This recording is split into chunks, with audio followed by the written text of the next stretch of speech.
News చూస్తున్నాం. Doctor BR Ambedkar Konaseema జిల్లాలోని ప్రసిద్ధ ద్రాక్షారామ భీమేశ్వరాలయంలో అతి దారుణం చోటు చేసుకుంది. సోమవారం అర్ధరాత్రి ఉత్తర గోపురం వద్ద సప్త గోదావరి తీరాన ఉన్న కపాలేశ్వర స్వామి శివలింగాన్ని గుర్తు తెలియని దుండగులు ధ్వంసం చేశారు. ఈ ఘటనకు పాల్పడిన వారిలో నిందితుడిని పోలీసులు అదుపులోకి తీసుకున్నారు. తోటపేటకు చెందిన శ్రీలం శ్రీనివాస్ ఈ పని చేసినట్లుగా గుర్తించారు. మరోవైపు ధ్వంసమైన శివలింగం స్థానంలో ఆలయ పండితులు ఇవాళ శాస్త్రోక్తంగా కొత్త లింగాన్ని ప్రతిష్ఠించారు. సంప్రోక్షణతో పాటు ప్రత్యేక పూజలు నిర్వహించారు. అతడు ఎందుకు ఇలా చేశాడనేది పోలీసులు త్వరలో వెల్లడించనున్నారు.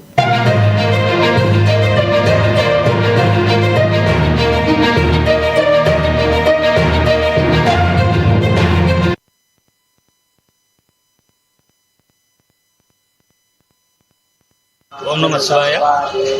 ద్రాక్షారామ మాణిక్యాంబా సమేత భీమేశ్వర స్వామి వారి దేవస్థానం పంచారామ క్షేత్రాల్లో, త్రిలింగ క్షేత్రాల్లో చాలా విశేషమైన పవిత్రమైనటువంటి ఈ క్షేత్రంలో ఈరోజు ఈ ముక్కోటి ఏకాదశి పర్వదినాన్న స్వామివారికి సంబంధించిన పుష్కరంలో ఆయనకి సంబంధించినటువంటి ప్రధానమైనటువంటి 7 ఘట్టాల్లో ఘట్టమైనటువంటి కపాలేశ్వర ఘట్టంలో జరిగినటువంటి సంఘటన చాలా దుర్ఘటన.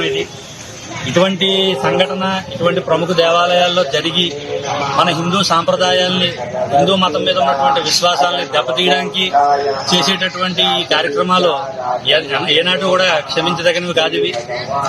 ఈ చర్యకి ఎవరైతే పాల్పడ్డారో వారిని కఠినంగా శిక్షించాలని ఈ దేవాలయం యొక్క వంశపారంపర్య అర్చకులు, పురోహితులైనటువంటి మేమందరం కూడా దీని మీద తగినటువంటి న్యాయం జరిగే వరకు కూడా ఎంతవరకు వెళ్లి పోరాడాలో అంతవరకు పోరాడడానికి మేమంతా సిద్ధంగా ఉన్నామని, మేమంతా కూడా ఏకస్తున్నై మా అందరి మనోభావాన్ని మీకు తెలియపరచడం జరుగుతుంది.